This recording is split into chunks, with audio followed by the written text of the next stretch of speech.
Life is a mystery. If you take away the mystery and everything was certain, you wouldn't need faith. I'm looking at him as a saint going to a party that ain't nothing but sin. Hey, Bishop Jakes, how are you? What's up, man? Man, it's so good to see you. It's better to see you. How you doing? Looks like you're out in the sun. So now what he's doing is he's making,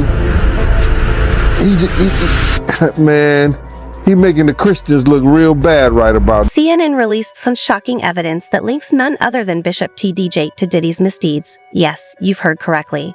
The man who preaches about faith and righteousness may be involved in the next bombshell in the Diddy saga shady dealings by Diddy. So you being a bodyguard for Diddy, you know, you've been to his parties, you feel like it's totally inappropriate for T.D. Jakes to be at a Diddy party?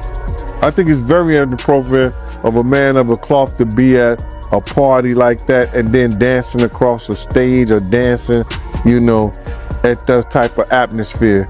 You know, you got to separate yourself from the two, man. You know what I'm saying? You got people with drugs, alcohol, you know what I'm saying? Women that's loosed, women that's in the women, men is in the men is in woman, twos, threes, whatever. Anything that goes on, bro, it goes on. But that's back in the, you know, from in the 90s and 2000. But it wasn't so much back then that you see men coming on each other like that, like you do now. They don't care now. You know what I'm saying? They don't give a But back then, they cared a little bit more who knew that they was out like that. They don't care no more. It's activity like that in all phases of rap now. You understand? So in those parties, you definitely gonna see that there because you see rappers there. You understand? You're gonna see that stuff there, man. But my whole thing about it is this. You got a reverend or you got a bishop that's supposed to be helping you get your house in order.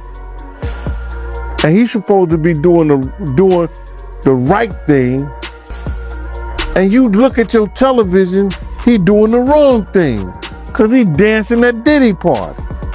But you have to understand that maybe his house ain't right.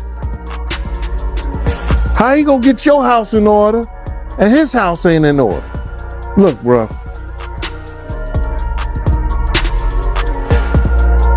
I read this.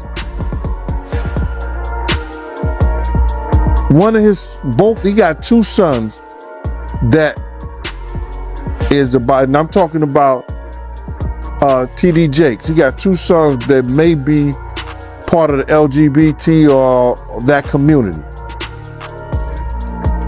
Allegedly, I guess. One was caught in a park, maybe Houston or Dallas in Texas, you know, doing not felonious, but a fragrant homosexual act with somebody. Now, I'm looking at Rev ain't got his house in order, and his boys is like that. They should be a product of him. Maybe the boys is telling you something and saying something loud without even opening their mouth. Or do they open their mouth? I don't know. Right. But I would have backtracked, right? I would have backtracked to Cassie. Do you think she was attracted to Diddy, or do you think she was only with him because of his money? She said she wasn't. She said she wasn't. It ain't what I think. She said I wasn't physically attracted to him. I didn't think he was this, that, and the third. Yo, you gotta think he's your father or something like that. Your old man. I think she was 19 and he was in his early 40s or what? Late 30s? Somebody, she could have been his daughter. What's the point of getting with a chick, bro, that you know not physically attracted to you? Like, Yo, bro, it's a lot of cats out here. They, for a better word, they F out, they leave. And the girl looking at them like she the Statue of Liberty. She always got her hands in the air. Give me, lend me, can you spare? And when dudes figure out that those women is only using them because what they can give them and what they have for them, they become violent. And in order to enhance the image, you must be aware of how Diddy's parties are set up, as this will help you understand how much Jake messed up by showing up to that filth. I just want to say this before we get started, Art, is that, you know, a lot of people think I came here to bring a black man down. And that's what I hear in the comments a whole lot. But it was nothing like that. You know, a black man didn't cuss a dead man's mother out. A black man didn't set his friends up and put them in a situation where they couldn't come home to their families no more. A black man didn't reach back and help the people that helped them make it up the ladder. It was Puffy. You understand? I got tired of Puffy going on different platforms talking about how he loved the people that we was all with, how he loved the people that helped him, when in fact, none of that stuff was true.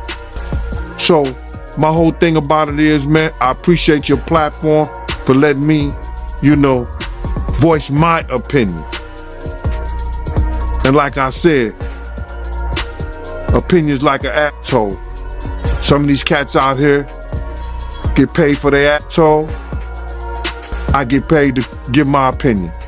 Yeah, I feel you, man. I mean, yeah, you just on here giving your opinion, man. I mean, you was one of the people that was real close to the situation, so why not? Thank you, I appreciate that. So with that being said, right, the last interview me and you did was a day after the raid.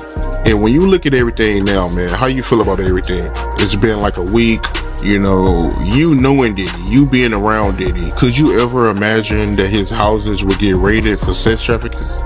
Bro, you can't imagine no stuff like that. You understand? You can't think that, because back then, he wasn't Brother Love. He was Puffy. All the way up until he became Diddy. So his behavior over the years has changed. And the behavior that he shows now, and that he has shown by being Brother Love, I couldn't imagine that the police would be raiding him for sex trafficking? Nah, bruh. I couldn't imagine that. You know what I'm saying? That wasn't him back then. He's a totally different person that he became. If you've seen him on other platforms, you know, inviting men to party with him, inviting men to go shopping with him. You understand? That wasn't Puffy. That wasn't Diddy. That was Brother Love and Love. How you feel about all the people that's wondering why haven't any of Diddy big name friends came out to defend him? Because either two things that I believe.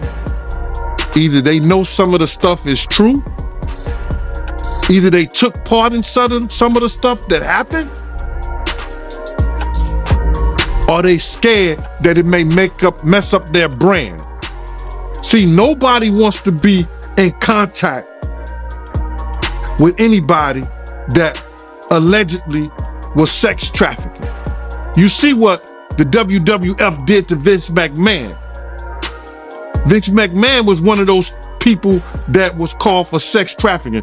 We don't hear a lot about it because he gave up the company, he did what he was supposed to do, and he became Ghost. But now, you see, they trying to do the same thing to Puffy. They trying to make him or hip hop the face of sex trafficking, like they was going to do to WWF at one time, because that was a big story. So a lot of his people that know him, a lot of the people that been in those parties and seen probably some unscrupulous shit that went down and was like, ooh, I was there. I hope they don't got me on tape. They feeling a certain way. So they're not gonna speak on nothing until they've been approached with something. You gotta realize when Homeland Security get their evidence together, they're gonna send agents out.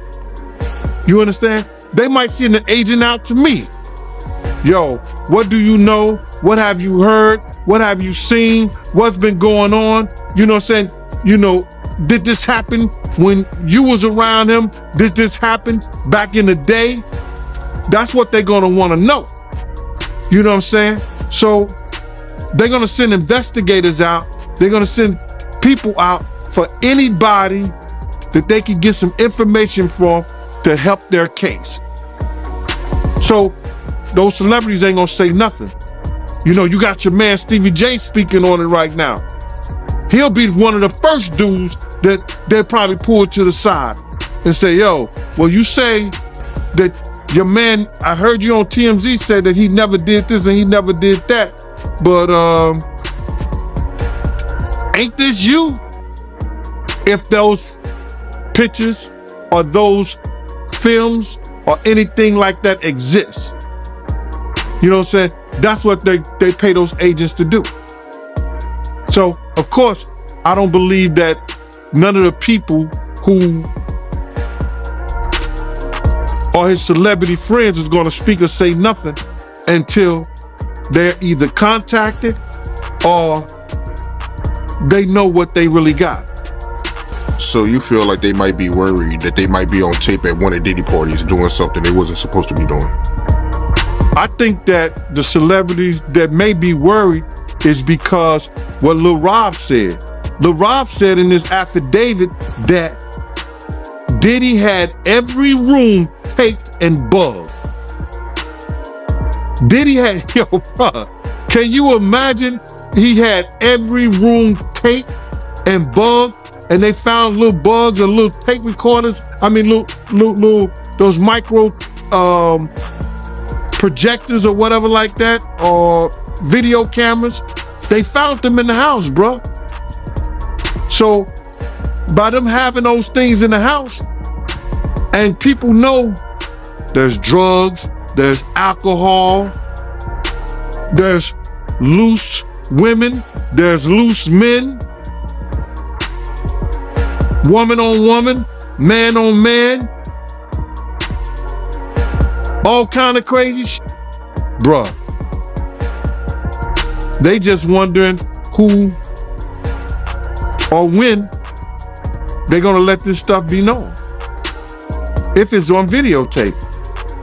Yeah, man, I know they gotta be shook, man, after finding out he was recording everything. But not only celebrities, I don't think it's only celebrities gonna be shook. He had politicians in there. He had princes in there. He also had a couple of preachers in there.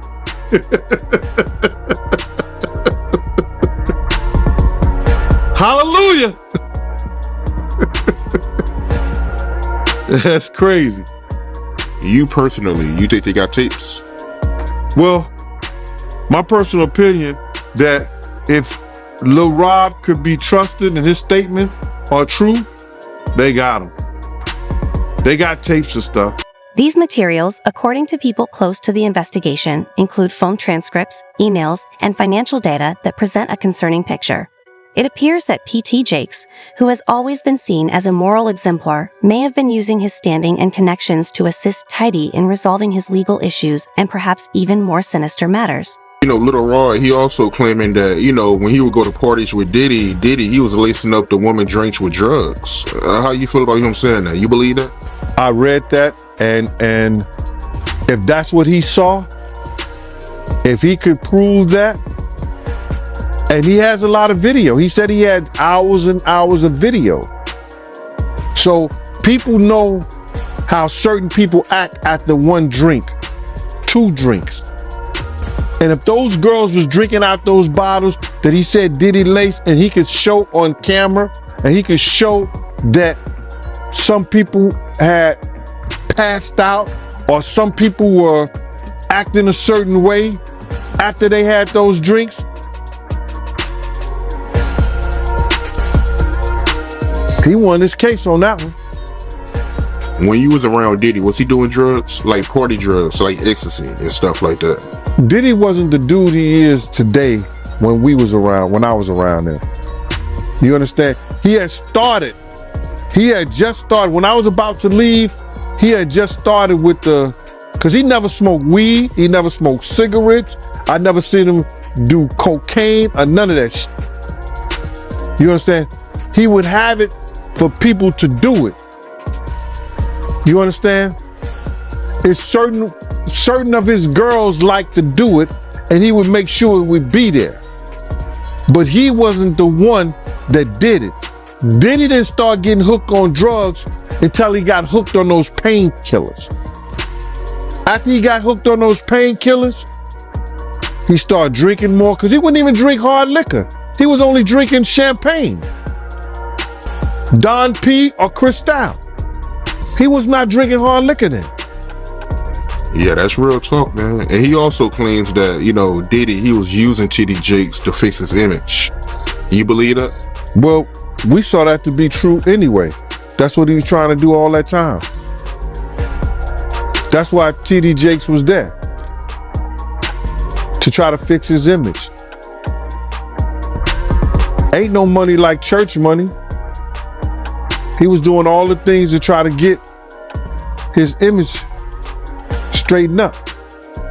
I mean, it makes sense. And he also said in this lawsuit that when he was around Diddy, he seen Diddy give out guns, a lot of guns. And he said that the environment around Diddy was violent. Well, I don't know. He also said Diddy distributed firearms and was selling drugs. And I don't know how far-fetched that is.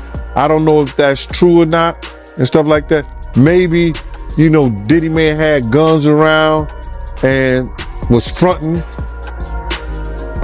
Because they do have guys who, if you need guns and stuff like that, call your man them over. He'll bring over 5 or 6, 7, 8 guns, and you'll probably buy. In Black America, it's common for a vicious thug to enter a church and be referred to as a K-man. Interview. However, the rate is what we are referring to, as that is when people first became aware of D's truth. Is there any possible way that Diddy can bounce back from this, from your point of view? Yes, he can. Should he? Probably not. Can he? Yes, he can. Because we have the Christian church in Black America. And Black America are suckers for a good redemption story. How many murderers went to the church, got baptized, started their own church, and began a new life? How many career criminals went to the church, got baptized, and started a new life? If Puffy is interested in the church, he could, without question, redeem himself through the church, because the Black church forgives everybody for anything. Let me say that again. The Black church forgives everybody for anything. If Puff Daddy goes and gets baptized, apologizes for all he's ever done, whether he's sincere or insincere, Black Christian America will give him another chance. He can come back, because people who are guilty of things that are almost as grotesque have also come back before him. Yes, he can come back if he baptizes himself, joins the church, and professes to be saved by Christ. Speaking of the church, right, how you feel about TD Jakes? Because what caught my attention about him is, it's a lot of people that have mixed feelings about him. You have some people that's a fan of his, and you have some people that feel like he's a fraud. But how you feel about him?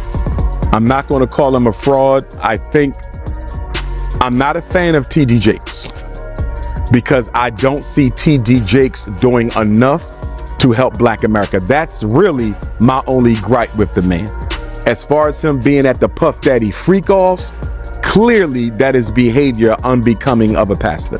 Clearly that is behavior unbecoming of a pastor. But he's not the first to do something like that, and he's not the last to do something like that. I mean, let's be honest, every day We have pastors, black and white, being exposed in this country, sleeping with minors, molesting kids, cheating on their wives, stealing from the church. It's no longer a shock to find out a pastor has been outed as being a closet homosexual or an abuser of children. It's no longer a shock, and that's sad. But my issue with TD Jakes is he makes too much money. His church brings in too much revenue for them not to have a school for our children, for them not to have a hospital for our children, for them not to have a bank for our families, for them not to have a supermarket to provide our people with good food. TD Jakes' church brings in too much revenue for him not to be a factor in the resurrection of Black America. That's my issue with TD Jakes. Yeah, I mean, if he's making that kind of money, he should be doing more, you know. So I hear you on that, man. But I want to ask you, from your point of view, what do you think is going to happen to Diddy? I don't know the answer to that, but here's what I do know. Sean Puffy Combs, from the white power structure perspective, is guilty of committing celebrity crimes while no longer being relevant to the white power structure. One thing we know about racism and black celebrities, when you are no longer a benefit to us, we no longer provide you with the protection you need to operate above the law. That went for Michael Jackson, that went for Prince, that went for Whitney Houston, that went for, it goes for all the celebrities, Bill Cosby, R. Kelly, now Sean Puffy Combs. This is why when LeBron James retires from the NBA, he's going to have to be more careful. You have to be more careful when you're no longer the man. You have to be more careful when you're no longer on top, because when you are no longer of earning potential for us, when we can no longer flip a quick dollar off you, we send you back to the plantation to be with the rest of the Negroes. You're no longer special. Get out the house, go back to the plantation. And when you back on that plantation with the rest of Black America, you will be treated and viewed just like the rest of Black America. Puffy might be shot. Bill Cosby may have been shot. R. Kelly may have been shot. How dare you do this to me? Look at what I've done for you. I've remade hip hop for you. It doesn't matter, Puff Daddy. You ain't had a hit in years. You ain't been musically relevant to the white power structure in years. Puffy should have been more careful about his behavior, although none of us, including me, would ever condone or excuse domestic abuse. When you no longer matter to them, Diddy merits a tragic conclusion. Not sure what or how it will be, but he's not going to be living in a mansion with his grandchildren and leaving a nice legacy. The authorities came up with enough evidence to go into a judge by using the civil cases that has came upon him. So because they used the civil cases and found that there was some criminal activity that may have been found at some one of those people who, like Cassie, Jonathan Odie didn't have a civil case against him, but Cassie, Jonathan Odie, and Lil Rob, they used the evidence that they had or the statements they made and convinced the judge that there was enough probable cause to go in there with a search warrant. But the way they did the search warrant and how they did it, man, I thought he was El Chapo or somebody. You know, they took a tactical team in there, brother. They had tactical units. You understand? And it was for allegedly a sex crime. But they took, yo, my man, did you see the artillery and the way the Homeland Security came in there? My man, you would have swore, you know, it was going to be some gun violence up in there, how they came to it. So my feeling of it is that enough statements have been made that they could probably prove They did enough investigation. See, people think that when the federal government go in there on you, the reason they got a 99% conviction rate because most people say they got me. They don't go to court with them. So for them to have a team in New York, because they didn't really mention too much about New York. They had property in New York, property in Miami, and a property in LA, all simultaneously hit. Those different agencies had to get together, plan that, and that's not no bull. You know, that's a lot of manpower, a lot of money. So they want to know how they spent the taxpayers. The taxpayers gonna know why you spending my money on this to come up with nothing. So you best believe they had something in the first place to go up in there, either through, like I said before, wiretaps. You understand? Because if they convinced the judge that they need a warrant, they had wiretaps, surveillance, and different things that was going on. And then, like, it's a lot of crazy statements that have been made. And you got to look at that interview that Jonathan Odie did, bruh. You know what I'm saying? That was probably more damaging than Cassie. And that was more damaging than Cassie, because check this out. He said Diddy was transporting liquid cocaine on his private jet. Now, the DEA wasn't involved in this. It was the FBI and the Homeland Security, basically. That's because of the sex trafficking thing. But if they find any of that stuff in any one of his houses, there's a problem. Even if they find illegal guns, the constitutional right goes the right to bear arms, but he got to have licenses for that shit. So if anybody got illegal guns up in there, if they find any kind of drugs to a high amount, cocaine and weed, I don't think Diddy gonna get charged, because what he did, he put everything in his kid's name and his company. Did you see the video of his kids in handcuffs? Yeah, that's a tactical thing. The kids being in handcuffs is a tactical thing that law enforcement use, you understand, hoping that people who've never been in handcuffs before, that it either scares them or want to make them talk. There's no reason after they searched those kids, because they didn't have a search warrant for bodies.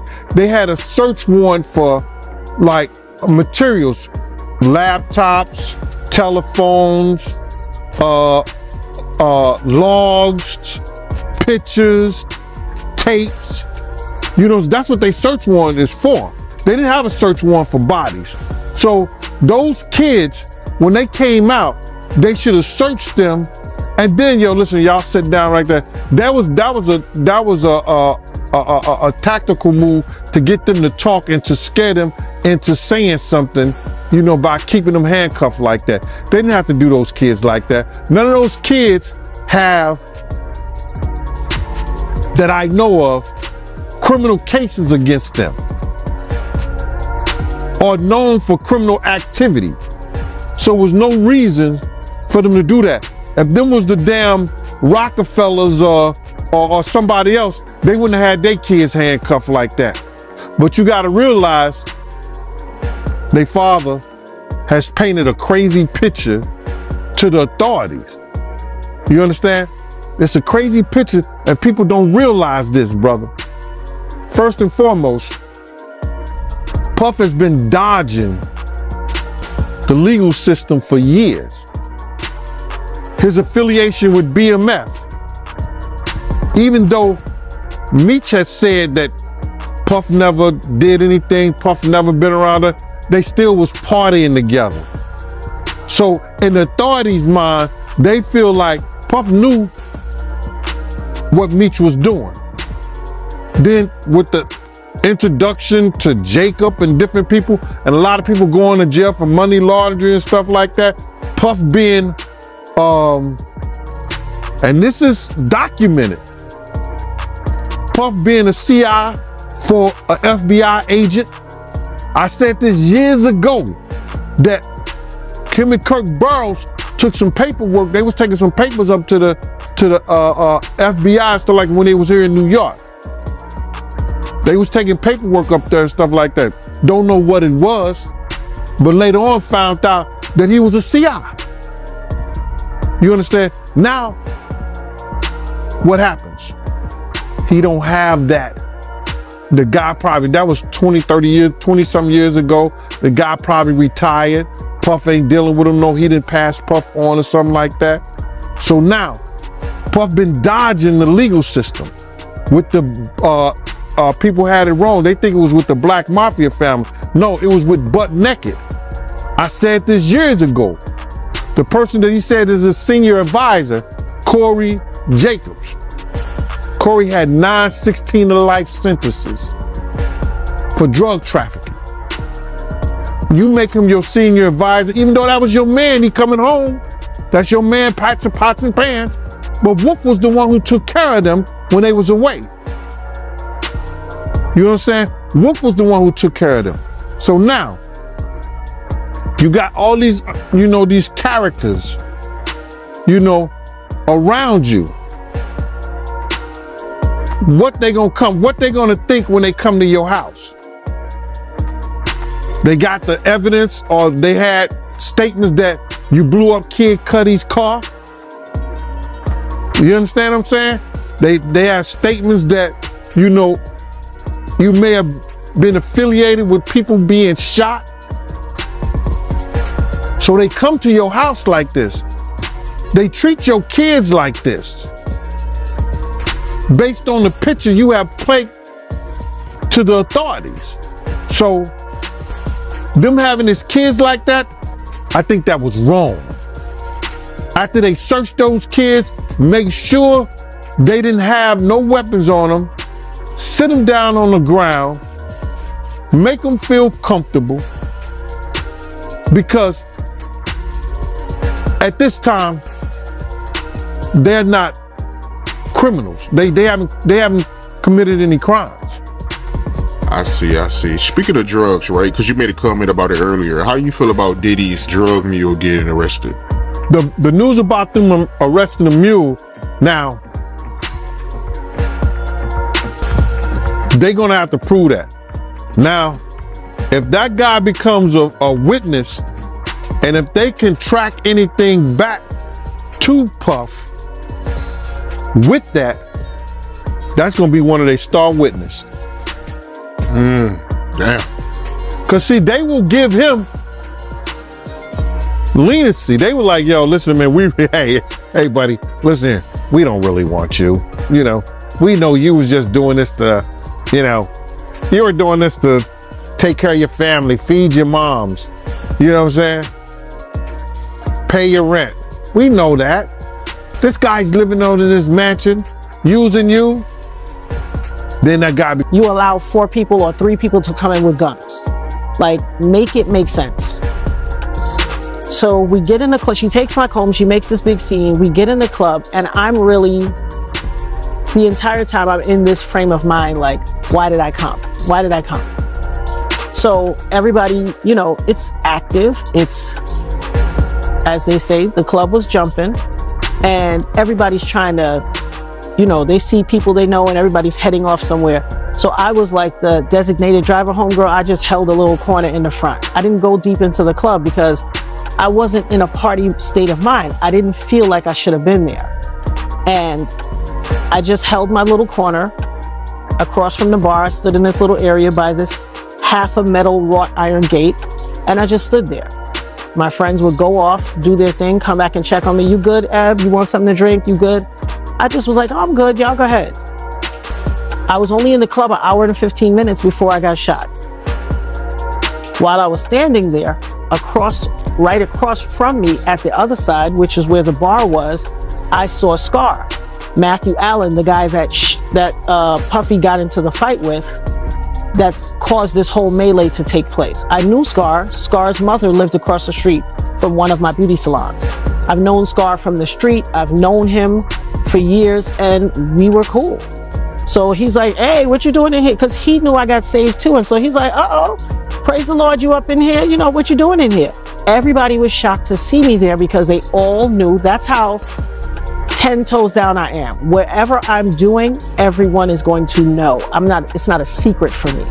And so because everybody knew I got saved and I was not out at clubs and stuff like that, it was clear, what you doing here? And so I was like, oh, you know, Stacy's promoting her stuff and I'm just out here with her promoting, supporting her, and that's it. He said, what you drinking? Let me get you a drink. I said, I'm not drinking. So I said, I'll take a juice. So he ended up getting me a juice. He even laughed, like, you got me ordering juice? I said, I'm not drinking.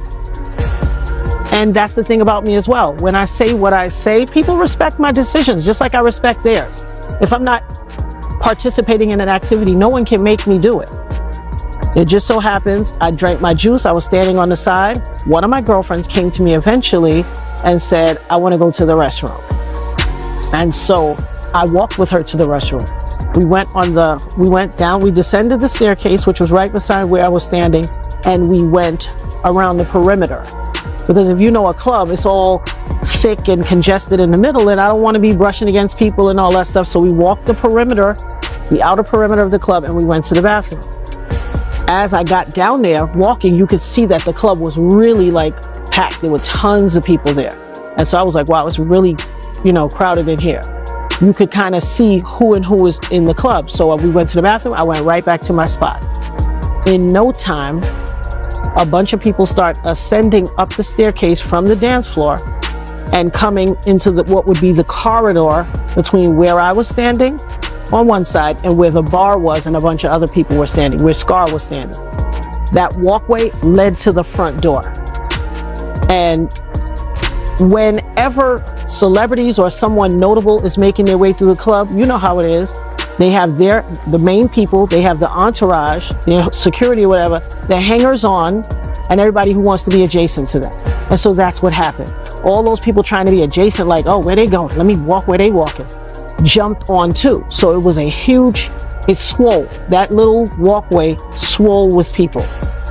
As they were ascending the stairs, you know, Shine song was on, it was going off, and Black Rob's song, Whoa, was coming on.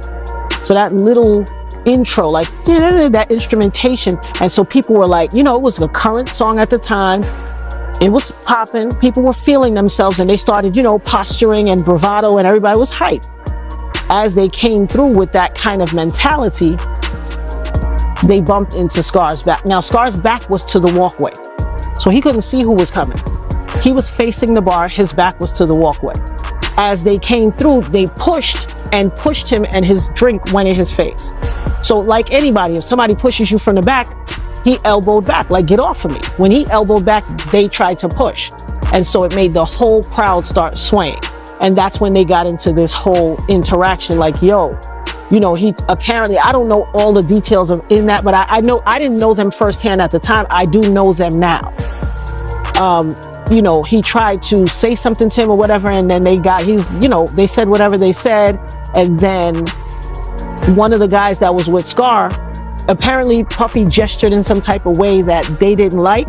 And one of the guys that was with Scar slapped him in the face with a wad of money. It was like the young guys are now on, you know, doing that little phone brick thing. Well, he had this wad of money in his hand for whatever reason, because I wasn't standing near them, I was across.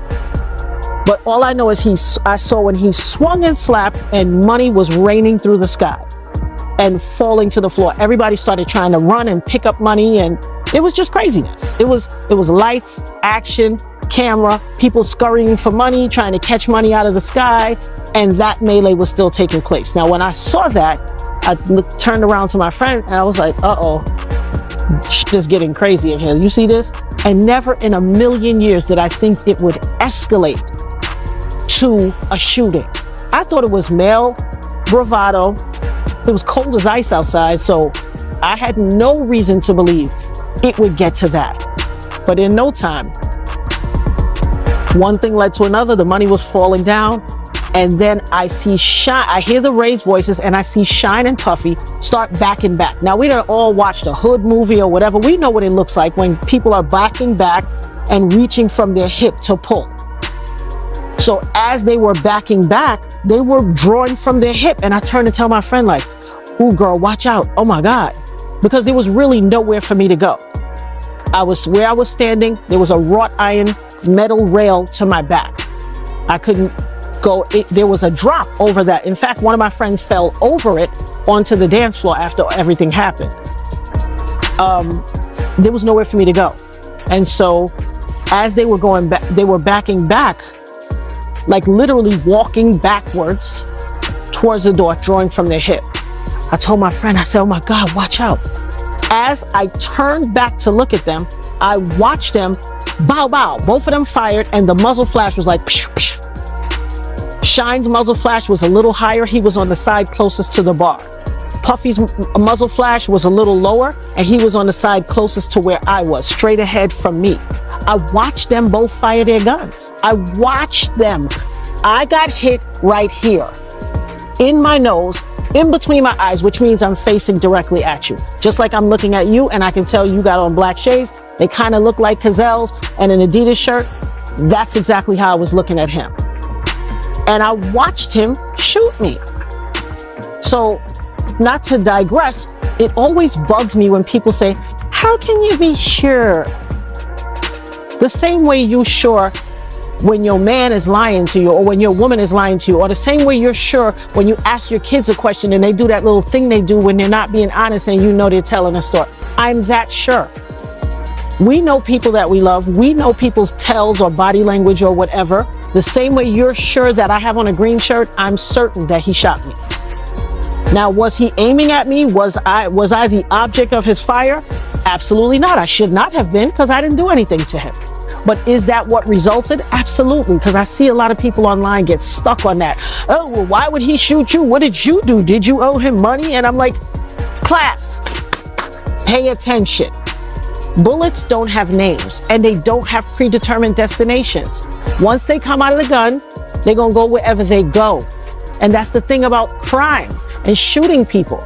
You cannot guarantee that what you're aiming at is what you're going to hit, because you might be a thug, but it doesn't mean you have good aim.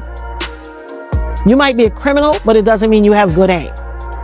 And that is exactly how I sit here today, because some thug criminal with an attitude and an ego that was outside of control decided he was going to fire a gun in a crowded nightclub and shot me in my face.